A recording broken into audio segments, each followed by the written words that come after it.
రహస్య సాధనలు యూట్యూబ్ ఛానల్కు స్వాగతం. ఈ రోజున సాధకుల కోరిక మేరకు నీతి దర్శన విద్య గురించి మరియు సిద్ధి చేసుకునే గుప్తమైన పద్ధతి గురించి ఈ వీడియోలో సంపూర్ణంగా వివరిస్తాం. ఈ వీడియో చాలా పెద్దగా రావచ్చు, లేదా ఈ వీడియోని పార్ట్స్ లాగా కూడా విభజన చేయవచ్చు. కారణము ఇది చాలా పెద్ద విషయం కనుక. ముందుగా సాధకులు అర్థం చేసుకోవాల్సిన విషయం ఏమిటంటే, నిధి తీయడం అంటే అంత సాధారణమైన విషయం కాదు. నిధికి రక్షణగా సర్పగణాలు ఉంటాయి. మీరు గమనించండి, ఎక్కడ నిధి ఉంటే అక్కడ విషసర్పాలు ఉంటాయి. చాలా మంది నిధి కొరకు వెళ్లి పాము కాటుకు గురై చనిపోతుంటారు. నిధి రక్షణ చేయడానికి సర్పాలు నిధి ఉన్న చోటు నివసించడము, సంచరించడము జరుగుతుంది. ఒకానొక సమయంలో లక్ష్మీదేవి అమ్మవారి ఆజ్ఞ మేరకు పాతాళంలో అనగా భూమి క్రింద ఉన్న నిధి నిక్షేపాలను కాపాడటానికి కొన్ని వేల సంవత్సరాల నుండి సర్పాలు రక్షకులుగా ఉండటం జరుగుతుంది.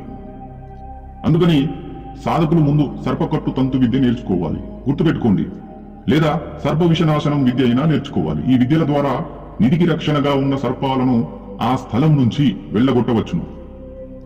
అలాగే చాలా మందికి నిధి ఎక్కడుందో మాటి మాటికి కలలో కనిపించడం జరుగుతుంది.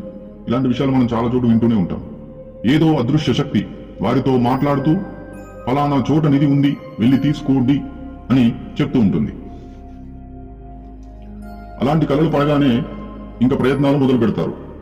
ఆ గురువు అని, ఈ స్వామీజీ అని. కానీ ముందు మీరు తెలుసుకోవాల్సిన విషయం ఏమిటంటే, మీది అపోహ లేక నిజంగానే ఏదైనా శక్తి మీ దగ్గరికి వచ్చి మీకు సంకేతం ఇస్తుందా అని తెలుసుకోవాలి.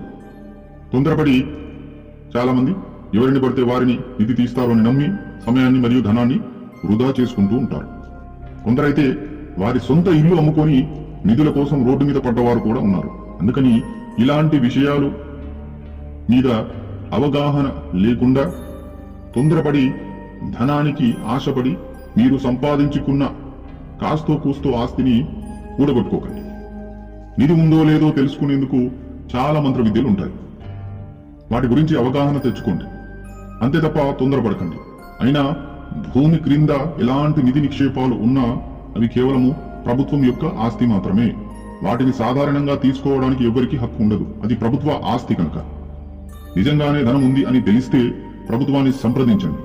నిధి దొరికితే మీకు ఎంతో కొంత ఇస్తారు కనుక. అలాగే సొంతంగా నిధిని పొందడానికి చాలా మంత్ర విద్యలు సిద్ధి చేసుకోవాలి. నిధిని పైకి లేపే కట్టు విద్య కావచ్చు, అనగా భూమి క్రింద ఉన్న ధనం పైకి రప్పించడానికి ప్రయోగించే మంత్ర విద్య, మరియు అష్ట దిశల బంధన విద్య. ఈ విద్య ద్వారా ధనం ఒక స్థానం నుంచి మరో స్థానానికి జరగదు, కట్టుబడిపోతుంది.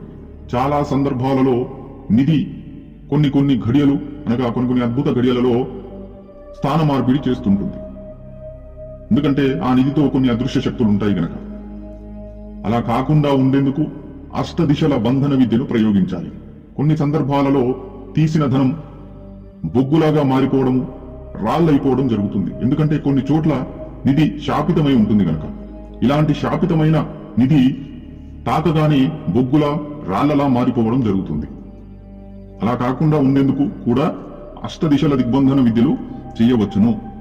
నిధి అష్టదిశల దిగ్బంధన విద్య గురించి పార్ట్ 2లో అనగా రాబోయే వీడియోలో తెలుసుకుందాం. ఇక నుంచి నిధి విద్యల గురించి పార్ట్స్ గా మీకు వివరిస్తూ ఉంటాము. నిధిని పొందేందుకు ఏ విద్యలు సిద్ధి కలిగి ఉండాలి అనే విషయాలు ముందు తెలుసుకుందాం. కానీ ఈ వీడియోలు చేయడం కేవలము సమాచారం కొరకు మాత్రమే. ఇది గుర్తుపెట్టుకోండి. జై మహాకాళి, జై శ్రీ మహాకాళి.